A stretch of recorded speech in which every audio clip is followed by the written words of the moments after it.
We're going to spill some tea today, so come along with me. We're going to get into it. So my name's Michelle. I am a bit over 30 years deep in the independent insurance agency business. I have owned my own agency for the last 10 years or so and been on some incredible journeys recently. And my goal is to take you with me so that you can learn things for your own agency, or maybe help give you some ideas of how to bring your agency in a different direction. So earlier in my career, I worked for an individual that, let's be honest, I didn't dig his style. And he and I were pretty much constantly at odds. Honestly, I think he could have said, I'm going to give you $100 to go have a spa day. And I would have said, no, back off. We were just not on the same page. Over the years, I've really worked for some fantastic individuals. This one was not one. But yet, he taught me a lot of things, ironically. So what would happen was, you're given things to do, you're given priorities, you're given feedback, and you think you're doing your best. And then this particular individual had a way of coming back at you about things. Like, at my age at the time, I was certainly old enough to understand how to put together documents, and yet he would come back at me about the style that I chose, for example, or whatever it was. It was just a lot of unnecessary drama, honestly. And priorities, like he would ask me to write down, like literally write down everything I had on my plate, which would have been fine. Maybe he was trying to help me, manage my flow or whatever.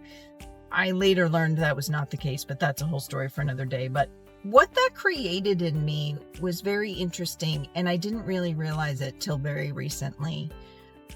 I became a person who is very reluctant to share feedback with someone because I'm worried I'll upset them.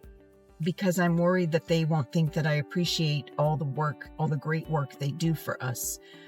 Because I'm worried about and, right? Like so many things. But the generation is so different, and that's what's important, I think, for us to recognize. There's generational issues, there's individual personality issues, there's all sorts of things. But the number one thing that I have really come to realize is, by and large, people actually do want feedback. They want to know you're looking. They want to know that you're paying attention to what they're doing. They want to know if they're doing it how you want them to do it. They want to know if you want them to change it. Provide your team clarity. Provide the people you work with room to have the conversations with you. Be constructive. Don't be critical. Be constructive, but provide the feedback. I have learned that younger me who got those things in my head about that's an awful way to be, I'm never going to do that to people. Shockingly, I took it too far. The point here is that you need to provide people feedback about what they're doing.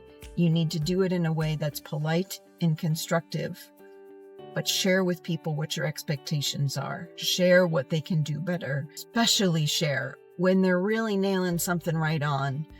Allow a safe space for these conversations, and I'm pretty sure they'll be grateful for it. I'm still leaning into this process myself. I'm still trying, but this is the behind the scenes of what's really going on. There's my tea for today. Thanks so much for stopping by.